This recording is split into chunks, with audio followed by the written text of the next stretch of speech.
Without truth, there can be no justice. Ladies and gentlemen of the jury, have you reached a verdict? We have, Your Honor.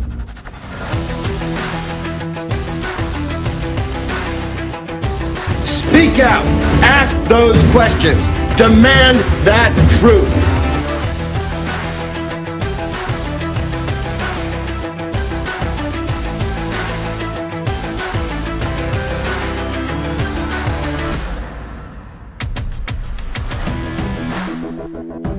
Hi everyone, and welcome to episode 19 of Truth is Justice.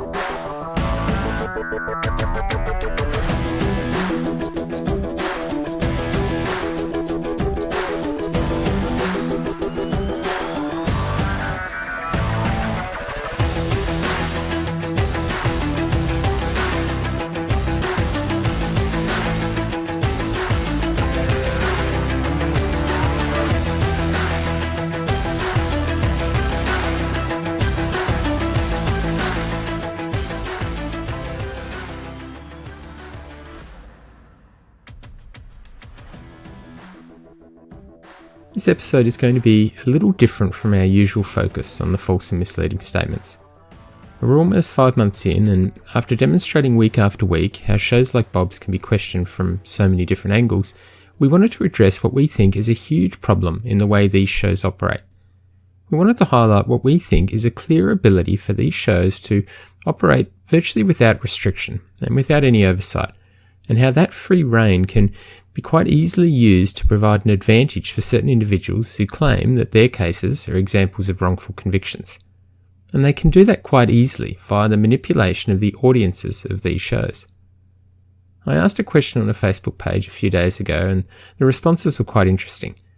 A summary of the question was, would it be justified to make untruthful statements and fabricate claims if you were trying to focus attention on a particular case that you were passionate about and that you believed in the person's innocence? Now, I'll expand on the example a little bit further to put it in context, because I think the underlying message that comes from it, the consequences, are actually far-reaching and they need to be addressed. Say I know someone, and we'll give him the name John Smith, and John has been charged with a brutal crime, a murder. And John's in a low socioeconomic group and would in many respects represent a perfect person to pin this crime on, if you believe that law enforcement generally actively operates with that mindset. So say that I completely believe in John's innocence for various reasons. And I'm not his legal counsel, I'm just a friend of his who has heard his side of the story. I'm aware that John's circumstances means that it's exceedingly difficult for him to obtain suitable defence counsel, both because of his financial means and because the case simply would not have been attractive to counsel, because from a brief look at it, John perhaps to many looked wholly guilty of committing the crime. And remember, this example works during either the pre-conviction or post-conviction phase. So as a friend of John's, what if I could generate public awareness of his case in such a way that would allow John to gather supporters and raise funds to enable him to afford a better defence counsel? Now, I know that everyone is entitled to a legal defence, well, everyone in most circumstances in most developed nations in the world, but there's an obvious difference in the quality of defence teams. Would John stand a better chance with the best defence team in the country and all of their resources, or a newly graduated public defender working on his first case as lead? Of course the former. Now, not being critical of the newly graduated public defender working on his first case as lead, but the experience, knowledge, talent and resources that could be called upon by a dream team of lawyers is going to be more helpful to John 100 times out of 100. So, how to go about generating public awareness of the case? Now, if you stick to the script, the facts of the case, it would probably be exceedingly hard. Like I highlighted, John looks guilty. Convincing people to get behind his case in support of him would be difficult, if not impossible. You may get one or two, but it wouldn't generally help him. Now, what if the truth was stretched a little? What if some claims were made up to try and attract attention to his case? What if I took a topical issue in society at the time and applied that to the case? Suddenly, it starts becoming possible to get people behind his case. Say John's case was being considered in an area that had had a history of poor treatment of marginal groups, and over the past 15 years a number of officers working in that very office that was handling John's case had faced some type of disciplinary proceeding or had been sacked. Now, John has never suggested anything like that happened to him, but maybe, just maybe, if a little white lie is told, I can get him some help. So I find a platform that has significant exposure, and I start telling everyone about John's poor treatment by the officers handling the case. I could go further and suggest that their treatment of John's case was entirely driven by their history of marginalisation. I mean, I could even suggest a long-term friendship between the leading officer and a number of the officers who had previously faced disciplinary proceedings or those that had been sacked. I could say that the leading officer himself, or herself, was under investigation at one point, but it never went further. I could just say that that was because the office didn't want any more bad press, not because they were innocent of it. Now, you might be starting to see how I could build support for John. Now, quite obviously I'm not a marketer, but I can see how this could be quite effectively developed. With someone skilled in marketing and with a number of people outspoken on the relevant community issue and a platform to share those stories, over a short time, John's case could be raised from one of obscurity to one of a man falsely accused of a crime by a group of tunnel-visioned and corrupt law enforcement officials who were simply looking to pin a case on a man that easily fits the profile. Now, it all sounds good, right? For people like me who are in support of John. With the increased media attention and public support, I can start a fundraising campaign, and we can attract the attention of a powerful defence team to properly represent John. Importantly, at this point, the facts don't matter. I can pretty much make them up, because that isn't the story. The story is how poorly treated John was, and I can paint that story in whatever way I want. I am under no obligations to tell the full story, or to be accurate in the parts of the story that I do tell. I have no real concerns about the consequences of the stories I've told about the officers. Now, sure, some of them would no doubt be upset with me, but really, would any take action against me? No, probably not. If they did, the first element of that would likely just be a retraction, and that would come a long, long way down the road, long after John has received his funds for his defence, and long after the damage of those comments was made. For me, and for John and his family, no harm has been caused. Now, I'll interrupt this story briefly to say that I'm not suggesting that every case portrayed by the media is portrayed in this way. Absolutely not. I'm describing how easy it would be to achieve this for a given case if you so wished, and how the consequences of doing so are almost exclusively positive for John. By that I mean, think about what the potential negative consequences for John would be. And I'd argue there are very, very few, and they are vastly outweighed by the positives. And I'll cover that more in a little bit. So, I've gathered public support for John, we've completed a fundraiser which has attracted funds for him and allowed him to engage a formidable defence team. And importantly, at this point, John hasn't had to be involved at all in any of this. Neither has his defence team. This could all be done by me in complete isolation. It could also be achieved with his family members as support, and that would add some serious credibility to the story, especially if they were happy to offer up the same claims that I made about corruption by law enforcement, etc. Now, imagine family members speaking publicly about the treatment that John has received, and even the treatment that they've received at the hands of those very same law enforcement officials. It could very easily be framed as a group of law enforcement officials picking on John because of who he was and who his family was, where he lived and how he dressed and how much money he made. And in the right climate of community unease and with the right marketing, it would be powerful. So the obvious question might be, what if all of this falls apart? What if the stories are exposed for what they were, lies, or stretches of the truth? Remember again, John hasn't had to be involved at all. So not one single thing that I've said needs to reflect poorly on him if it's uncovered as being wholly made up. But importantly, I don't actually think that would matter at all in the overall scheme of things. I don't think it would hit John's public support in any meaningful way, and it isn't like the funds could be clawed back. John has his defence counsel now. Now the first part, John's public support. Let's look at that. If it was done well enough, and I don't think that would be that hard to do, people would be passionately in support of John and convinced that he had received poor treatment because of who he is. Would someone coming out and accusing me of lying make any difference to what those supporters thought? And for the vast, vast majority, probably not. I could simply say that those people accusing me of lying are themselves lying, and they are simply defending the law enforcement officials because of some untoward connection. I could just play the same cards again. It shout out corruption and demonstrate that it now extends even further in getting outside people to challenge my claims against them. My claims of connections between the law enforcement officials involved directly in John's case and those who had disciplinary action taken against them would be very hard to disprove. Even if the people involved said there was no connection, a lot of people would simply not believe them. Would I have to offer up evidence of the connection myself? No, of course not. Many people would accept that if I made the statement, it was very likely true. Remember, they are also now supporters of John, so small suggestions can be very powerful in uniting them behind a given cause. Now, the second point of the funds. Obviously, the funds couldn't be clawed back, but even if they could be, for the reasons I've just pointed out, I don't think many people would want them to be. If anything, the challenges directed at my claims could simply be spun in such a way that even generates more attention, more supporters, and more funds. John has his defence now, so that's all that matters. Does John's defence need to use anything that I've raised? No, absolutely not. They wouldn't have to refer to or address a single thing that I've raised in support of John, in gathering his supporters for him. Most people, most of John's supporters, probably wouldn't be overly interested in what his team did formally in representing him. They would just be interested in the broader elements of the case and wanting justice for him. So, at this point of the example, you'll notice that I haven't actually had to raise any of the facts of the case, let alone debate them. But importantly, I could do that, and if I did that well, that would simply add more weight to the argument for John's innocence. I just need to be very selective in the types of material I released and the way I released it. And if I did that well enough, then you have an even more powerful case.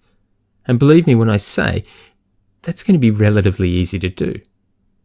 Now you might ask, how would that be done? Well, by focusing on what represents John's defence and attacking any aspect of the case which is focused on his prosecution. And that isn't as hard as you might imagine. Now, I can say quite confidently that if I presented the defence argument and tore apart carefully selected pieces of the prosecution case, 999 cases out of 1,000, I would be able to convince a large percentage of an audience that the person charged with the crime was innocent. And that isn't because I think I'd be doing anything special. It's just the reality that defence arguments can be very compelling. And any given prosecution argument can be, and almost necessarily is, disputed by the defence. And often that's done very well. Now, a quick story. I remember many years ago, a friend and I, and the friend is someone who doesn't work in the legal profession, we were observing a case that we had some knowledge of. And we both held the view that the defendant was guilty. There was no single piece of evidence that confirmed that belief, but it was a combination of elements. Anyway, observing the trial, it was quite powerful to see the impact that the defence's arguments at trial had on my friend's views. While still holding a view of confirmed guilt, the view was that now, because of the performance of his defence counsel, that he might actually get off. The defence was very effective. Now, as it turns out, he didn't. He was convicted, and it took the jury a relatively short time to arrive at that decision. But it is important as a reminder of just how powerful a good defence team can be. For those that have an interest in considering this argument a little more, find a case online, one that you can get access to the case materials and specifically the reporter's records, and read the opening and closing statements from the defence, not the prosecution. And by just doing that, I think you'll see how powerful a defence argument actually can be. Now, with respect to this example, extracting the very best defence arguments and using those in a way which allows the gathering together of a strong group of supporters for John would be a relatively straightforward process. Now, skip forward to trial or to a post-conviction avenue. Imagine John is found not guilty, or in a post-conviction appeal he is successful and released. Again, the way I attracted the support for John doesn't matter. In fact, less and less people would believe I used lies and fabrications, even if they were showed evidence that it was lies and fabrication. The proof, at least for them, is in the fact that John was found not guilty, or that he was released from custody. It doesn't even matter why John was found not guilty or was released from custody. It may have been a technical ruling on a point of law or something entirely unrelated to confirming John's actual innocence. But again, that doesn't matter. All his supporters will see is that John is innocent. Now, I'll stop here briefly to say, and I say this very clearly, I don't think the work that some people do to help those that have been wrongfully convicted is invalid in any way. I think it's incredible work to do, and it says a lot of amazing things about the people doing it, and deserves a huge amount of praise. But the people I have seen who do this well, who are incredibly effective, are not doing this in a way that has them shouting from the rooftops and drawing in a lot of money from doing it. It's the people doing this not for the praise or the financial benefits, they're doing it because of what is right. And there are many, many people who do this work without the fanfare. They can still be successful in helping people, arguably helping even more people because they don't bother themselves with the drama or the need to please sponsors or the need to be the centre of attention. They do it because it's the right thing to do, and they do it largely without broad recognition or praise. When I posed this question and the example, I received some very interesting responses. Some were strongly committed to the fact that lies, in whatever form, even lies viewed as just little white lies, have simply no place in this sphere. It was said that doing so is not just immoral, but draws into question the very foundations of what the justice system is about, and arguably what the basis of the rule of law is. It is manipulation of a system to achieve a particular outcome, and whether you think the outcome was right or not, it's still manipulating that system. But others weren't so sure. Some people said that because they feel that the justice system is already weighted heavily against the defendant, then fair play to the person who can gain an advantage, even if that advantage was obtained through deceit or by misleading people. And in my view, that is the serious problem. There is actually the view held, and not just by a small group of people, that it is perfectly fine to tell lies and manipulate stories in such a way as to provide the ability for someone to have their side of the story heard. Now imagine if the reverse was suggested. What if, to ensure the prosecution of someone for a particularly gruesome crime, it was necessary for a little white lie to be told or some piece of evidence to be gathered in a questionable way? All of a sudden, for many, at least in this current climate of wrongful convictions, that isn't viewed as being acceptable by many at all. It would lead to cries of corruption and would then cast doubt over every piece of work that law enforcement official has previously done and will do in the future. In fact, it would throw into question the work of their whole office. Now, what are some examples of that? Well, imagine a situation where a search warrant was backdated or manipulated in some other way. Arguably, the actual evidence is still valid, if not legally admissible. It would still tell the same story, but perhaps the only way to get the evidence at that very point in time was to go about it in the way undertaken. Now, is that the right thing to do? No, of course not. But it could be seen to be on par with the earlier examples I've given. It's only a little white lie, but you can no doubt see the problem. It was a means to an end, was thrown about as a potential way to explain and justify taking those steps for John. But in this climate, it would be difficult to present that same argument for the law enforcement official. So, what's the one big thing that this strategy for John relies on? Public exposure. It requires awareness. The more the better, and the more effectively it can work. And that previously has been quite hard. See, you go to a newspaper or television outlet and plead your argument for people to consider John's story. You could try and sell the case to the media outlet based on corruption, etc., and you could try and present the lies and manipulation in the ways that I've highlighted. But it would be unlikely to work. And why?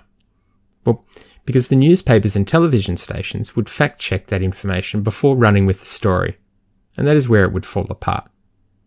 If you tried to sell to these media outlets on the argument that the two officers that arrested John were best friends with the officers from the same area that was sacked for corrupt conduct several years earlier, they'll likely not take you on your word. They will likely research it.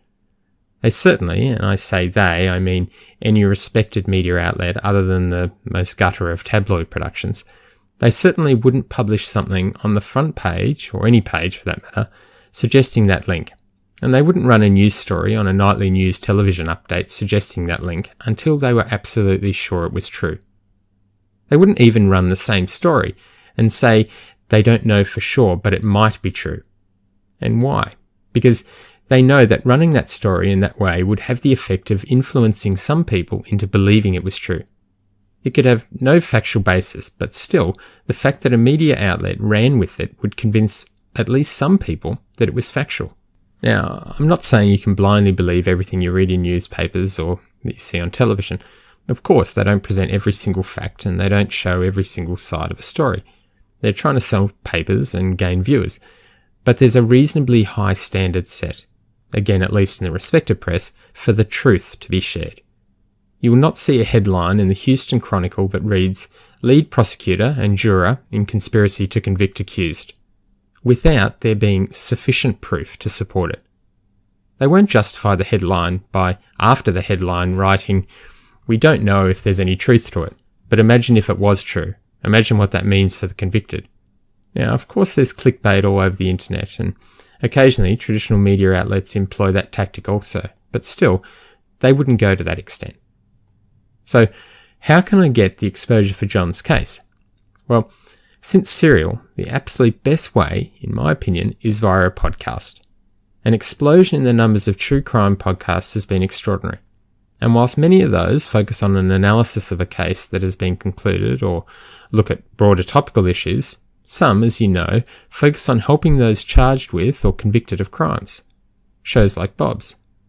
Serial created a greater, almost general public awareness of the concept of wrongful convictions, even though those operating in the wrongful conviction sphere have been doing so for a very, very long time.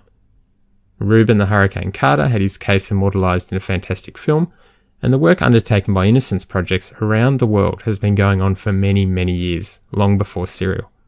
And now we have our publicity channel. We have our way of getting our message about John out there. And with the audiences hanging on every word of some of these podcast presenters and believing every single word they utter, it can be very, very effective. As you know, these podcasts don't operate under the same rules as traditional media outlets. They are mostly not subjected to any form of regulation or oversight, or even an industry-wide code. So they represent an ideal platform for me to distribute my stories about John and my claims of his unjust treatment. In fact, because I would be sharing them with large groups of people who are already sold on the notion of systemic corruption in the justice system, and a conspiracy that runs from the very ground, the first responder at a crime scene, for example, to the very top levels, the Supreme Court justices, I don't need facts to make my claims, and they will be accepted by large numbers of people. It's ideal, really. A ready-made audience with which I can share my views and attract funds for John. And what is the problem? They're just little white lies, right? It's just a means to an end. It's simply creating a level playing field for John. No. See, this isn't a victimless crime.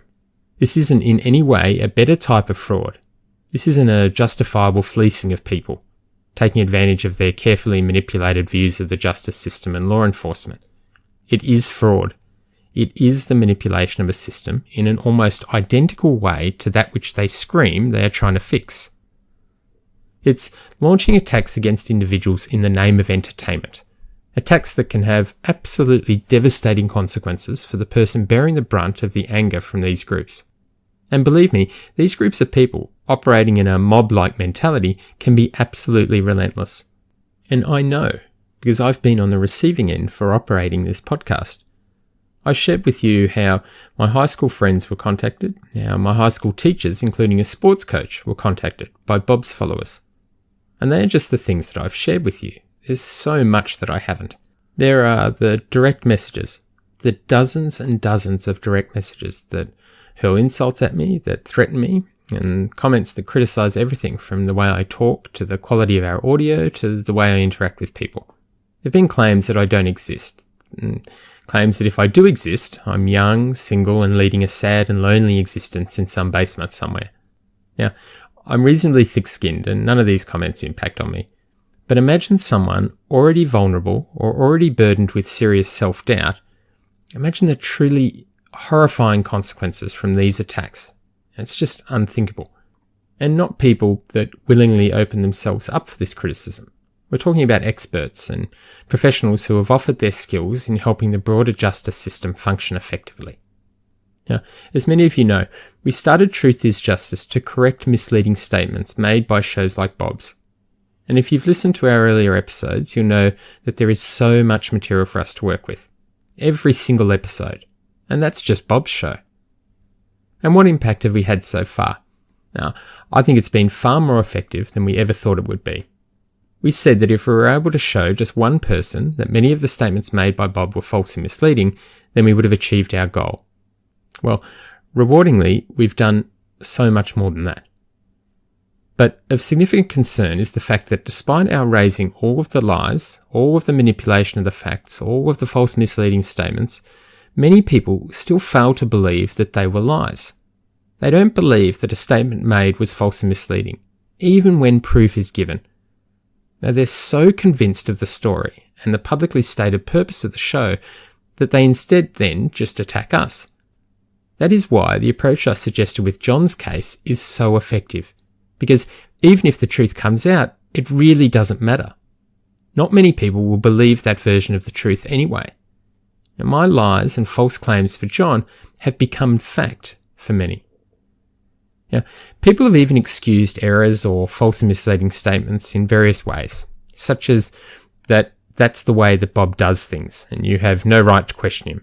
And look at all of the great things he has achieved. He's allowed to throw in a statement that is a little off every now and then.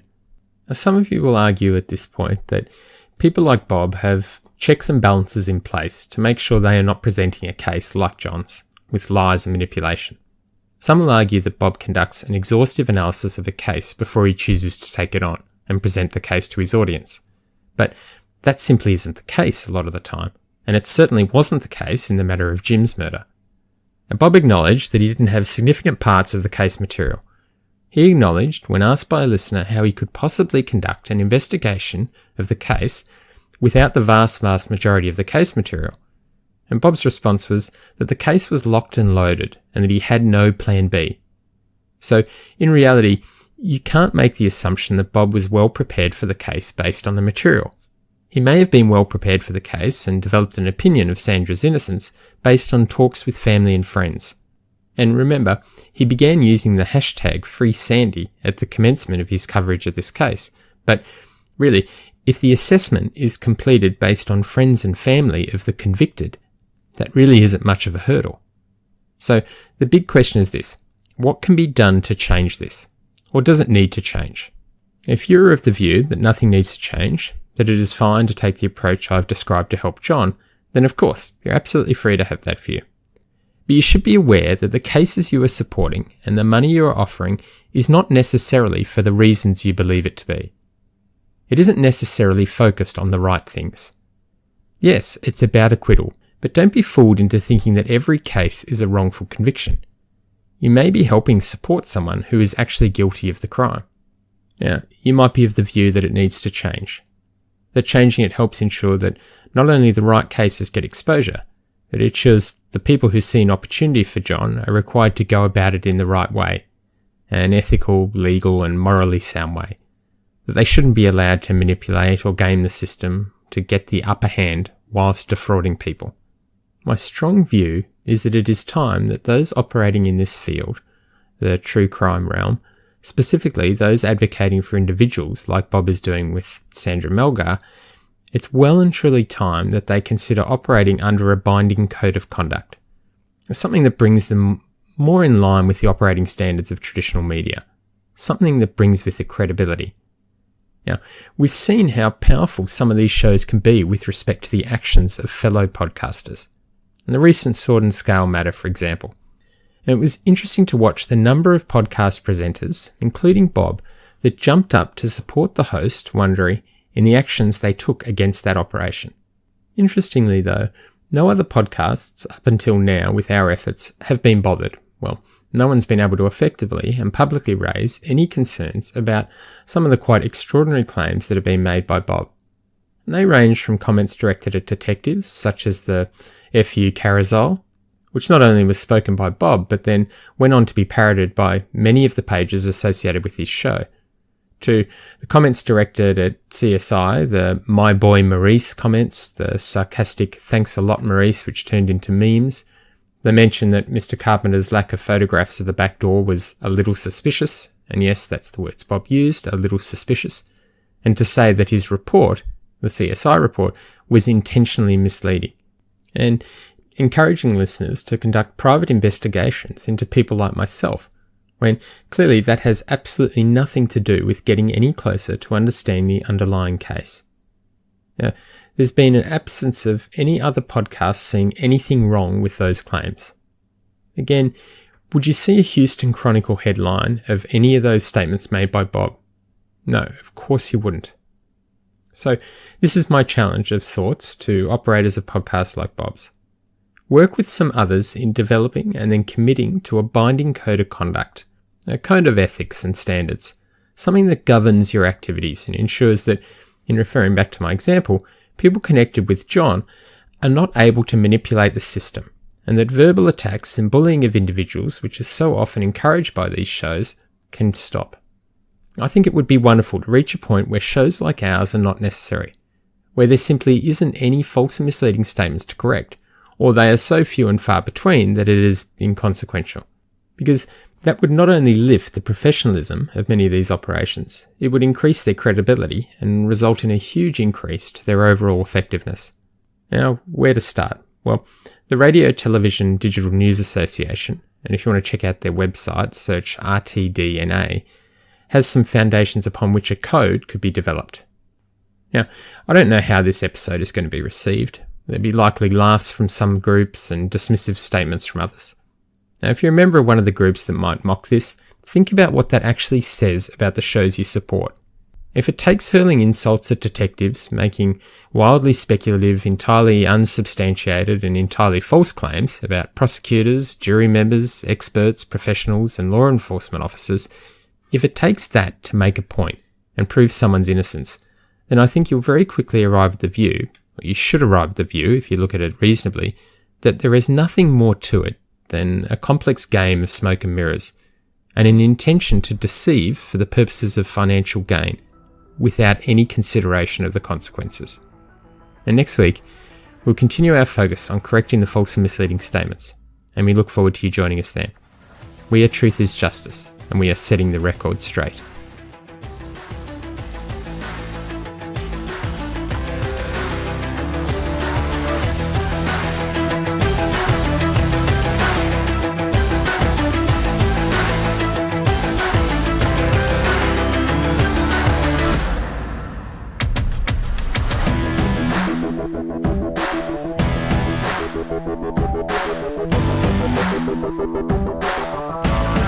Thank you.